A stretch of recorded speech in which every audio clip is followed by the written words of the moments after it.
शिवसेना पक्ष आणि चिन्हासंदर्भामध्ये सलग दुसऱ्या दिवशी सुप्रीम कोर्टात सुनावणी पार पडली।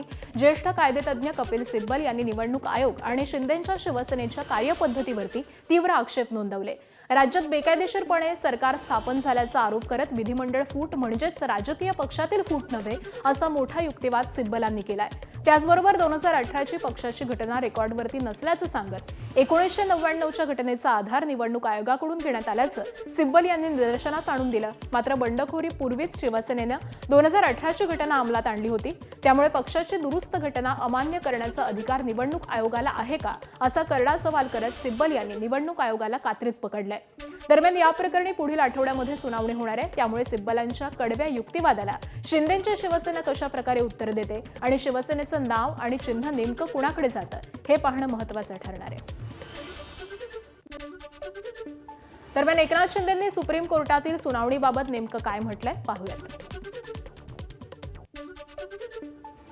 शिवसेना कुणाची याचं उत्तर महाराष्ट्रातल्या जनतेने दिलेलं आहे। आम्ही 40 आमदार होतो, आज 60 आमदार लोकांनी निवडून दिलेत। त्यामुळे जनतेच्या दरबारामध्ये शिवसेना कुणाची याचं उत्तर महाराष्ट्राला मिळालेलं आहे। सरकार संविधानाने आणि घटनेने दिलेल्या नियमाप्रमाणे फॉर्म केलेलं आहे। सरकार घटनाबाह्य नाही आणि हे पूर्वीच्या ह्याच्यामध्ये आलेलं आहे। परंतु हे काय दररोज जे पूर्वी म्हणत होते घटनाबाह्य आहे, मुख्यमंत्री घटनाबाह्य सरकार, ही आता पुन्हा ती रिपीट कॅसेडी आहे ती ते वाजवत आहेत। आणि दरम्यान याच सुनावणी दरम्यान इतर देखील काही राजकीय प्रतिक्रिया जाणून घेऊयात।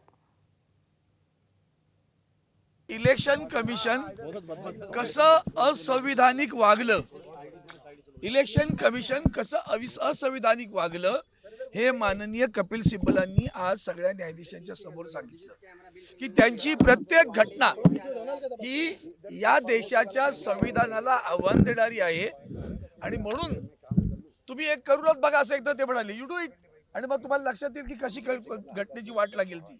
घटना मानतच नाही मी मला जे येईल ते निर्णय देईन अशा पद्धतीचं इलेक्शन कमिशनचं वागणं होतं आणि ते पूर्णपणे घटनाबाह्य होतं असं त्यांनी आज या ठिकाणी स्पष्टपणे सांगितलंय।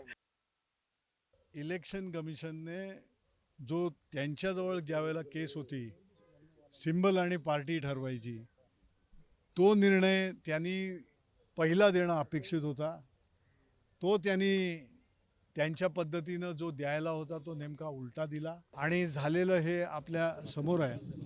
हेच जर डिस्क्वालिफिकेशन पहिलं हे झालं असतं तर त्या सिंबलच्या ह्याच्यावर सुद्धा त्याचा परिणाम सरळ झाला असता। पुण्यात गुन्हेगारांविरोधात कठोर कारवाई करणाऱ्या पोलिसांवरती आता मानवाधिकार आयोगाचा बडगा उगारण्यात आलाय।